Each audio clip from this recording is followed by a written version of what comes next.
Hey guys, how's it going? It's spring, which means that it's grass cutting season.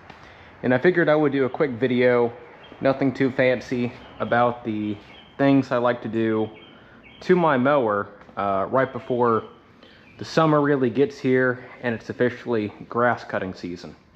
So today we're just going to go through some maintenance items, check everything out before we use the mower, and maybe it'll be of value to you.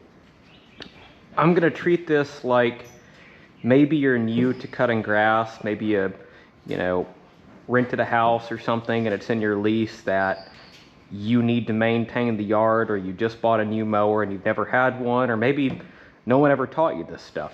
So I'm gonna be going through kind of the bare bones stuff. If you know this stuff, that's great, good for you. But not everyone out there will know this stuff or might not know this stuff. So we're just going to take it from there. Now, about my mower, I bought this new in 2020. It's obviously a Cub Cadet. It's an LT50. So that's a 50-inch deck down there. And it's an XT1. I ordered this specifically for the deck size and the 24 horsepower Kohler. I've heard nothing but good things about Kohler engines, and it's been pretty good. That engine does burn some oil. And it doesn't have a ton of hours on it at this point, so this will be my 5th season with it. I don't know if you can see, but it has 137 hours on it. Not every mower is going to have a, I guess, hour gauge. It's a hydrostat, pretty simple mower,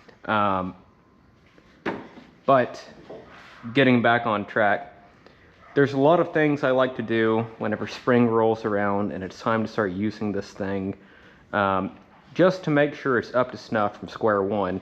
I usually park it back there, but I pushed it up here. I have not cranked it really since winter ended.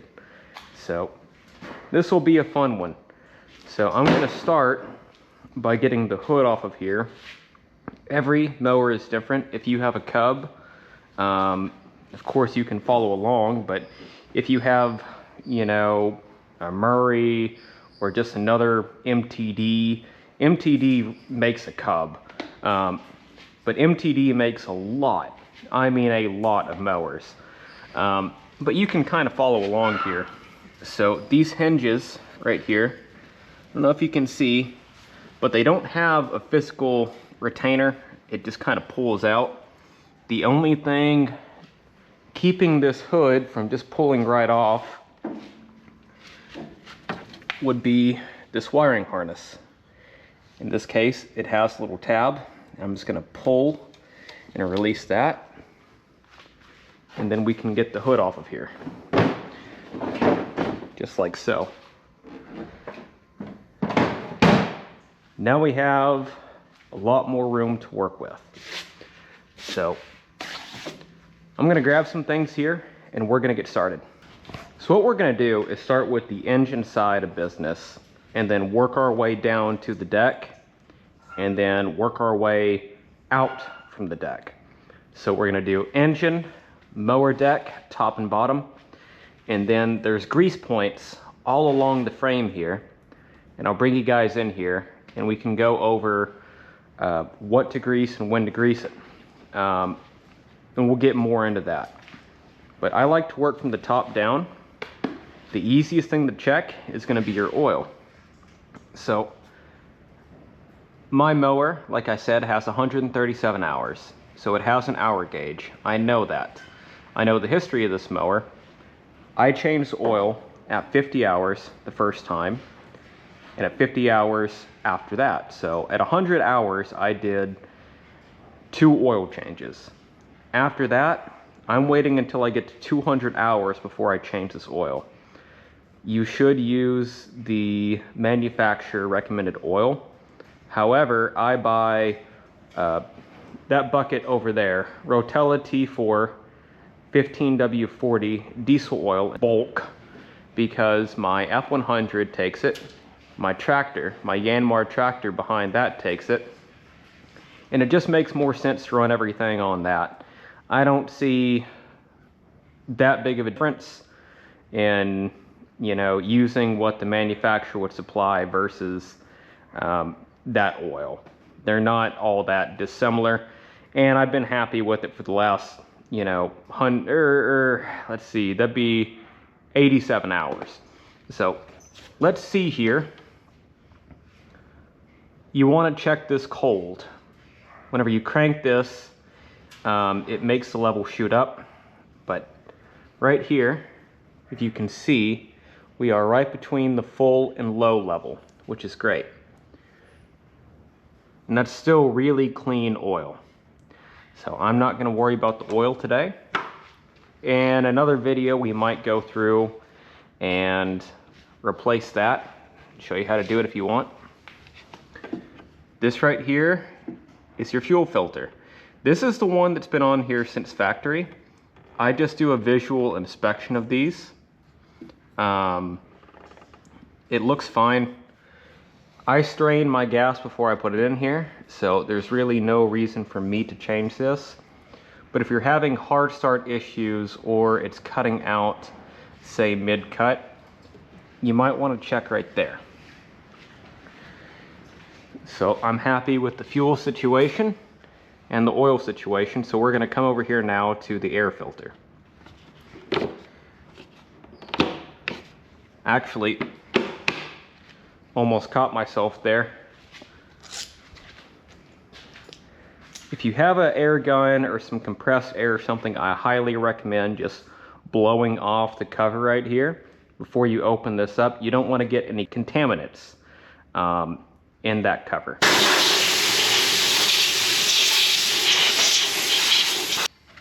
There we go. So now we can pull the two tabs off and check this out. Now let's see what we got going on here. So like I said in the previous shot, it does use some oil. Case in point, I have oil residue all over the top of the air filter. I'm not too concerned about it, really and truly. These air filters are a wear item and should be replaced. And I would say that if your air filter has a foam, I guess, cover, like mine does, that's the more important thing to replace. These do degrade. Mine is starting to degrade. This is the factory one. I usually blow this out and get it nice and squeaky clean at the start of a season and then put it right back. This is probably going to be my last go with this filter combination. By the next oil change, it will be replaced. But right here, this is on top of the carburetor.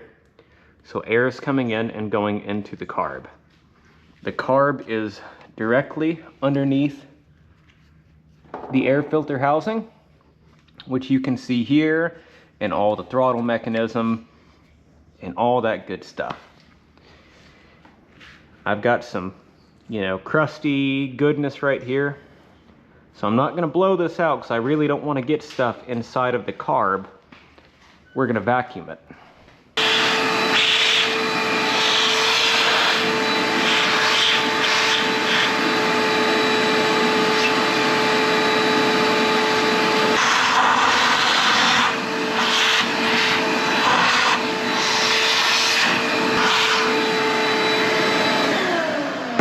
There we go.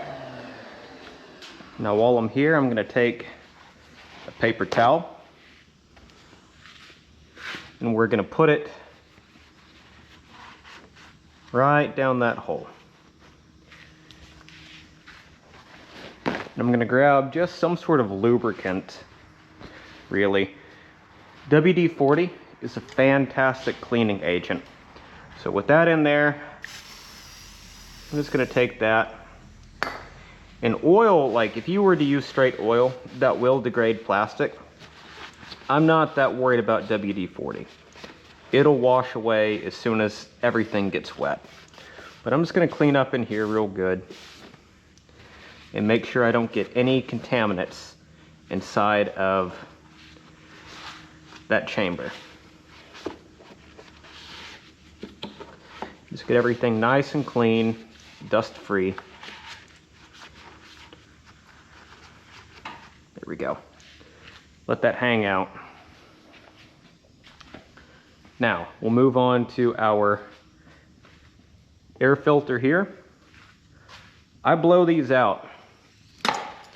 Like I said, if you have a foam filter, that's the more important one. It's stopping big debris, of course, from getting in here. You can run these longer than what they tell you, in my opinion anyways. At the very least, just blow it out.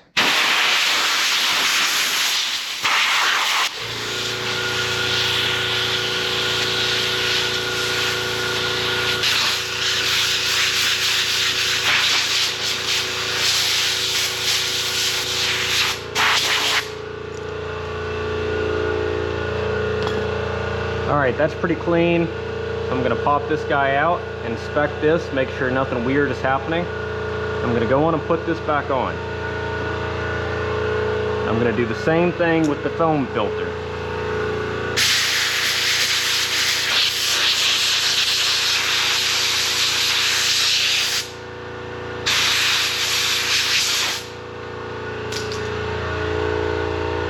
I'm going to put the foam filter back on. This is really a pre-filter.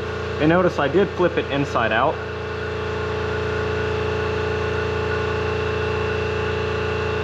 I've been doing that every cleaning cycle.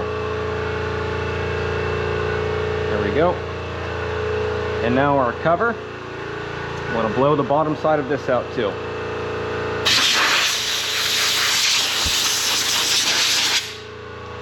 Perfect. We're going to put this back on, tighten that down, and we're just going to give this a big wipe just to make it look clean.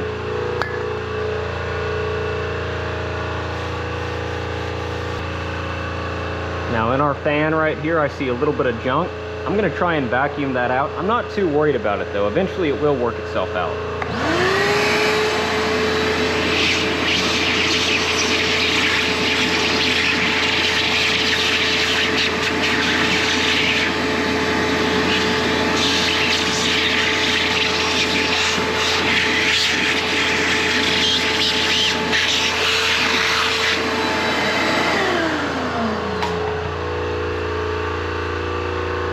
There we go. Let me get this air compressor to quit.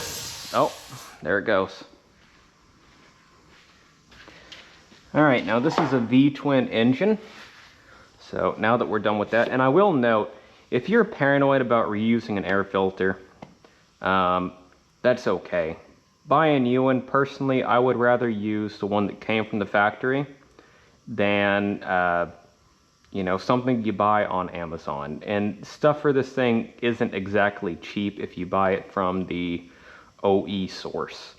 So use your judgment there. If it looks like crap, deal with it. If it doesn't look that bad, just blow it out. You know, it only helps. Spark plugs. Let me grab my spark plug wrench over here. All right, so we got some pliers here. And your mower may only have one spark plug. So we got our boot off here. And I've got a big size and a small size. And it's the smaller size, which is a 5/8. I grabbed this 13/16 just in case. We're just gonna get this bad boy out of here and see what it looks like.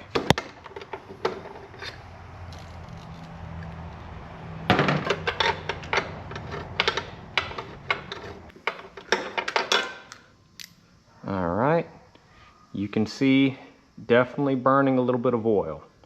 It's black, so it's running either rich or burning oil. And I know she uses some oil. And it could also be running a little bit rich. So we're going to do the same thing to the second one here.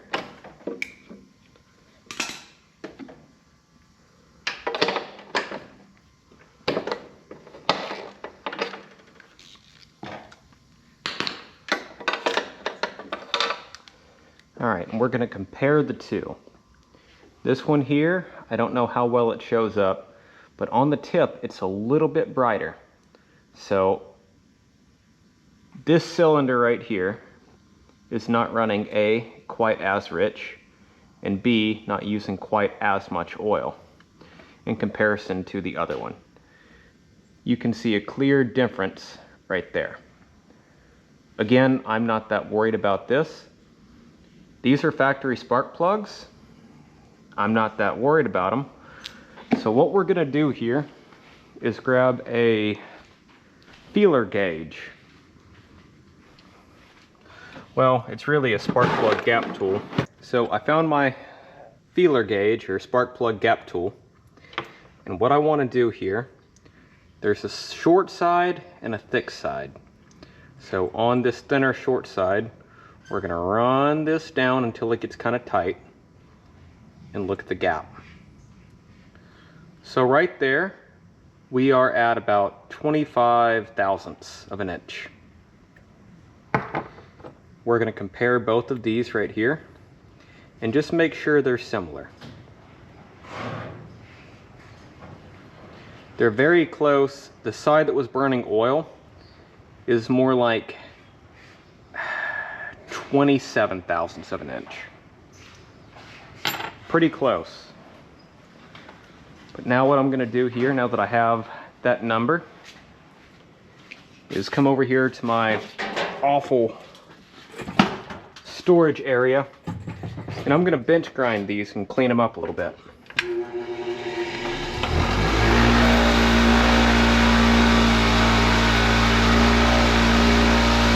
There we go, nice and clean. Last step here, I'm going to take some brake clean. Just hose those down a little bit. Just a spritz of air.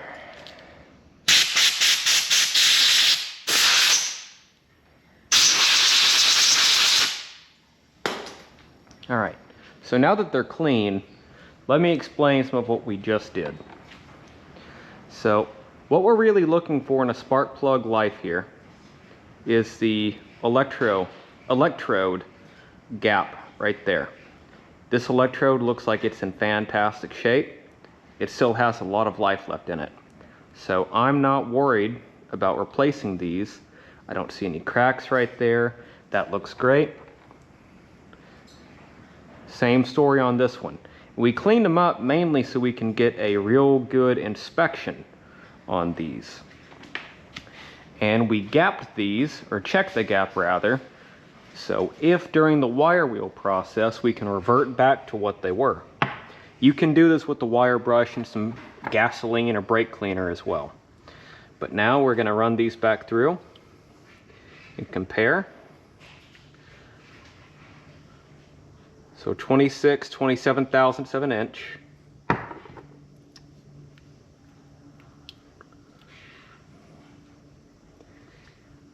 And right at 25 thousandths. I'm going to leave these alone. That's right where they were. And it was pretty happy like that. Last thing I want to do with these spark plugs is get some dielectric grease on here. Everything is a total nightmare dumpster fire in my shop right now.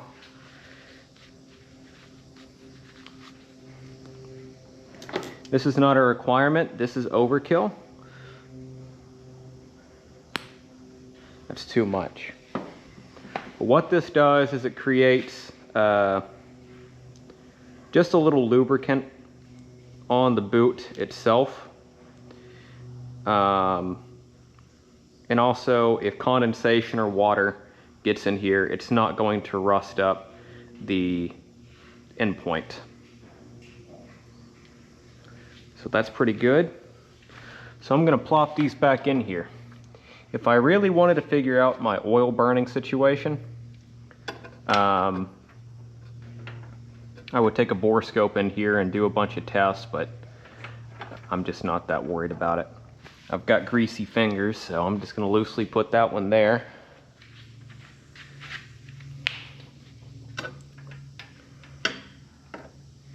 And we'll do this one first because I've got my socket over here. And if you've never used a spark plug wrench, there's a rubber insert inside of here that supports the porcelain on the spark plug. And that's why you use those and not just a regular old ratchet or regular socket. Now what we're feeling here is making sure that we haven't crossed anything. It goes in nice and smooth. I want this to bottom out on its own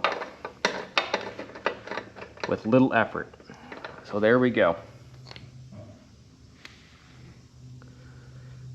There is a torque spec on these. You don't want to over tighten them. This is, I can't stress this enough, those are steel threads. That's an aluminum block. It's very easy to strip these. You don't need a torque wrench to do this. You just have to kind of be mindful of how tight you're getting it. So it wants to stop right there. That's where I'm going to let it stop. Just a little baby quarter turn past where it stops on its own is all we're looking for. These spark plug boots, you want to hear them click into place, and it takes a good amount of force sometimes. Don't know if you could hear that, but it went click, click, click.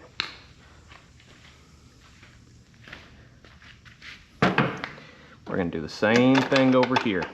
All right, the same thing. Just run it in hand tight until it wants to bottom out on its own. And if you do that, you'll never have any problems. There we go. So now, just like the other side, we're just going to go until it bottoms out and just give it there. And you can feel it. If you've never done it, don't be afraid. You can feel it. Just get that bad boy back on there. I heard click, click. So we're good to go there. This pretty well wraps up the engine. All right, so we just made a mad dash to get everything off my trailer. Back there, it's up front. I got some picket boards and some plywood that will probably be featured in another How Wrong Till It's Right episode. But I did all that because out of nowhere, the sky decided to grace us with absolute garbage once again. So we're gonna work down here as long as we can. But as you can see, I have metal ceilings with no insulation. So you might not can hear me, and I might have to do a voiceover. I'll review the footage and figure out what I want to do there. But first things first, we're going to start on the mower deck. And my plan was to take this outside with a leaf blower and blow off all of the excess grass that has accumulated up here on top. Alright, lost some audio in the recording process there due to the rain just beating down on the tin roof, and you really couldn't hear me at all, and I was having to shout, so I gave up on talking after a point.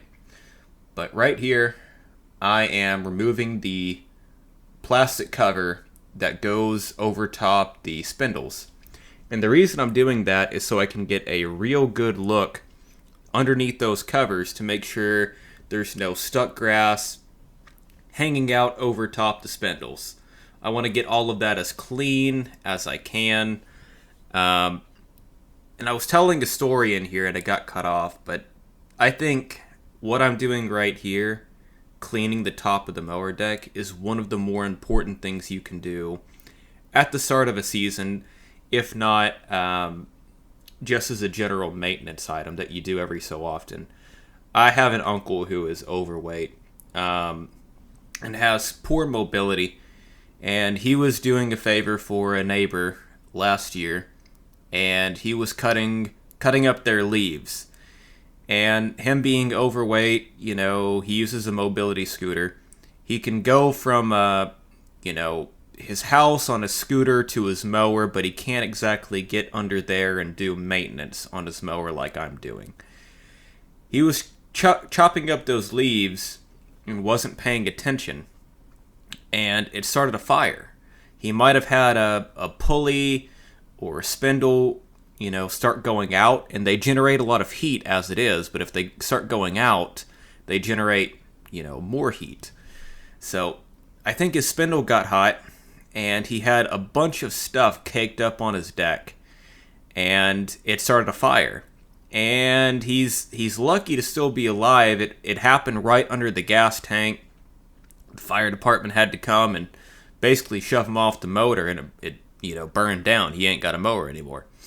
So the point here is, things can get out of hand real quickly, and it's a great idea just to make sure that this surface is as clean as you can get it, top and bottom, just to prevent, safety for your property and your life.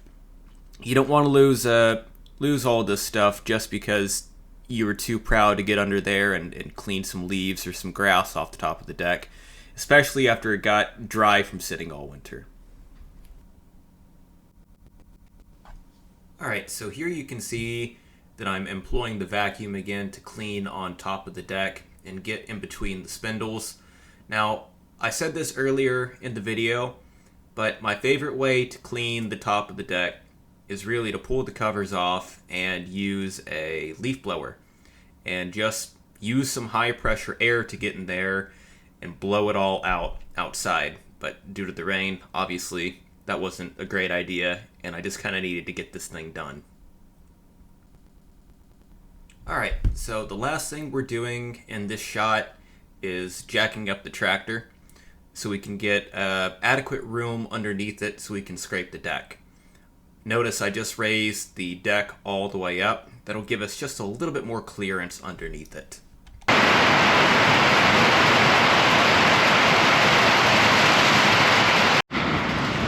So we're back on it here, and I don't know if you can hear me or not. This also could be a voiceover line, but what we're looking for under here, I've got the mower jacked up. What we're looking for here is our blade condition, as well as grass on the side of the deck. If wet grass hangs out on the side of the deck,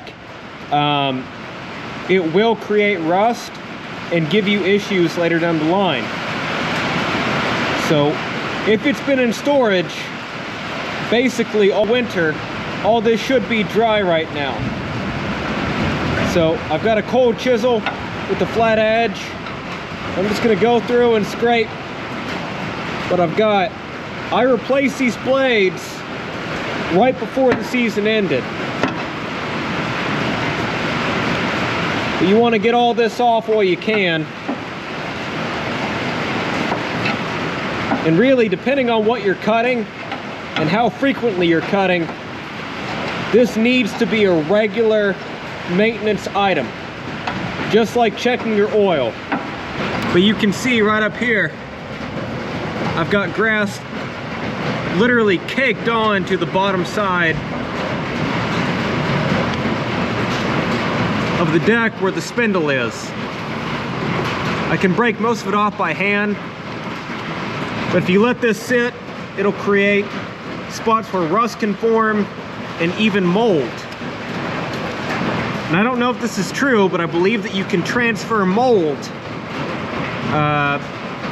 just by cutting your grass if the deck gets moldy.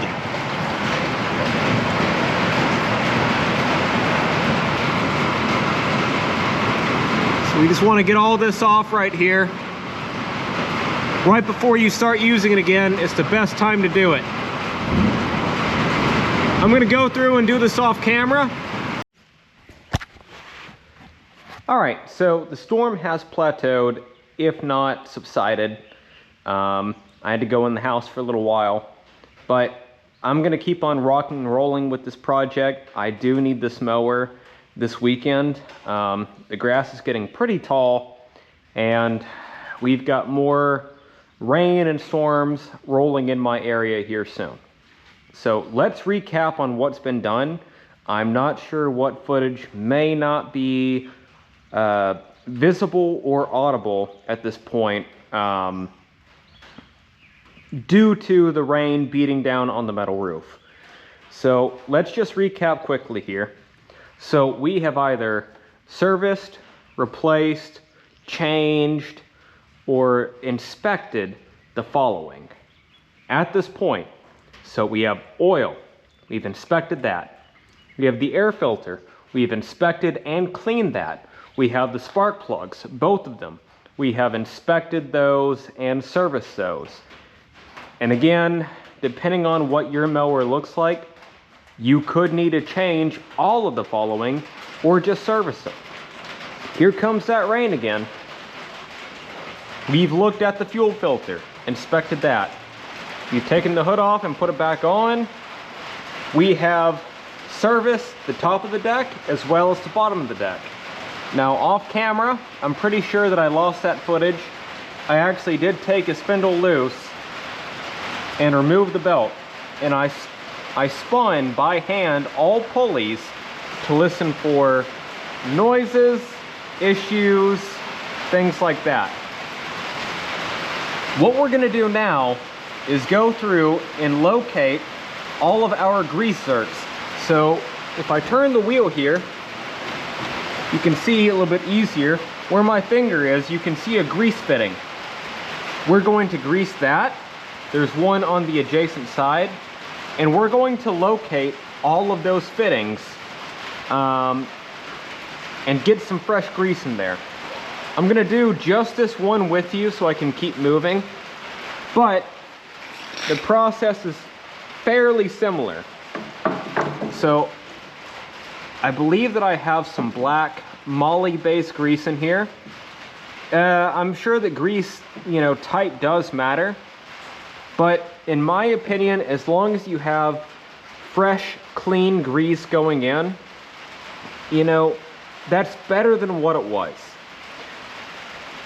This right here has a flexible hose, so it makes it easy. If you have a fixed nozzle or fixed hose, it can be a little bit tricky, but I know because of doing this, there's some back there as well as on. Sometimes you'll have some grease zerks on top of the pulleys themselves, especially aftermarket ones. These don't, these are OEM. So just keep that in mind, and while you have this cover off, just see what you're working with. If you have a grease zerk, right now is the time to go on and address that. But what you're doing here is this nipple is going to fit over the collet, and we're going to just simply pump this up. I brought my light back in here, and right here where my finger is the grease fitting. And what we're looking for is grease to come out of this bottom bearing right here. And that's fairly universal across the board for these fittings. So I'm going to put the grease fitting over the nipple of the grease zerk, and I'm just going to pump it up, and look up a few videos on how to use a grease gun if you need to. But right there, I'm gonna bring you guys in here. You can see we have some fresh grease oozing right there. That's what you want. We don't want to overdo it, but there is a relief in there from the factory specifically for that purpose. We just want to go through and do that on all grease fittings until we see grease, fresh grease specifically, fall out of the retainer, whatever you want to call it. So I'm going to go through and do that on the other side, as well as the other places on this tractor that I know need grease. Yours could be different and will be different. So just hunt for all of these nipples, just like that. Just hunt for that, and after you're done, make sure you take some sort of solvent and clean that up. All right, so we're done with the suspension on the lawnmower itself, and the last thing we need to worry about is our fuel system.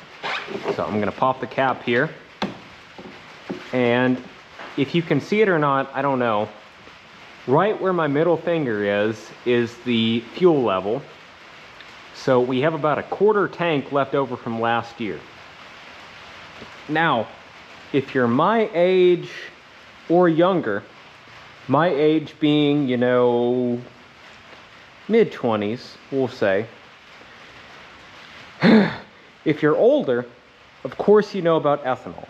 But if you're my age or younger, you grew up with ethanol. Ethanol has a habit of seizing or forming deposits in carburetors that make the needle and jet sticky. And to combat that, especially after sitting all winter, we're going to use some sort of solvent. In this case, I'm using Berryman B12, which can help, you know, lubricate the top end as well as unstick the needle and seat on a carburetor. So it does have directions on the side of the package for how much to use and when to use it. I'm gonna do it by vibes.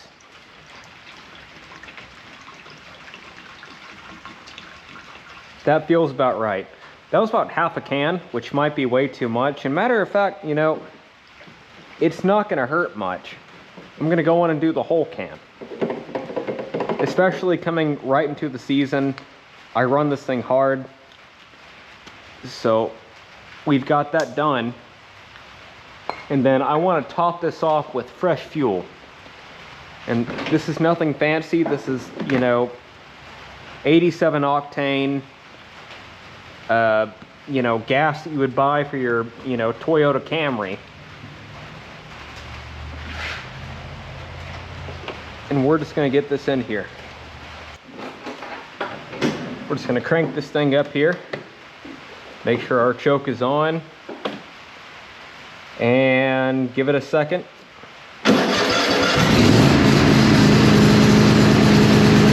off.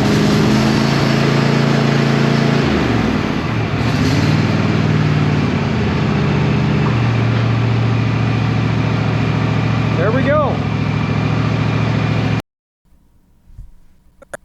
Made it to the end here. And before I wrap it up with you guys, I had a little PSA kind of mini rant that I wanted to go on. Because I just don't know if people talk about it enough. Maybe they do. But in my area in the South, a lot of people, either they're ignorant to it or they just don't think about it, they will blow their cut grass towards the road. And if you do that, maybe you don't even realize you're doing it. I just want to try and shift that perspective and shift that thought pattern a little bit.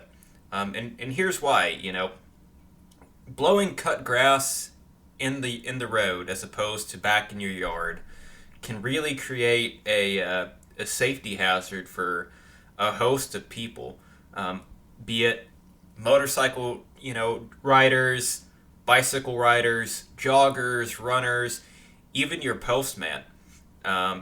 You know, it obscures a portion of the road for a period of time and can also create traction issues. There's not a lot of reason to do it, and there's not even really a good excuse to do it. It is downright a safety concern. So please, if you're blowing your grass towards the road, just maybe think about a way where maybe you can cut your grass in such a manner that you don't have to do that. You can blow it back towards, you know, the yard where it goes. Cut grass mulches really easily. And that's all I got for, you know, my soapbox.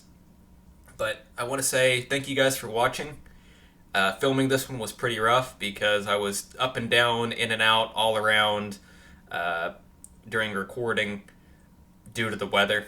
It just kind of came out of nowhere and kept coming and kept going. What started out as in my opinion, a very strong video, it devolved pretty quickly.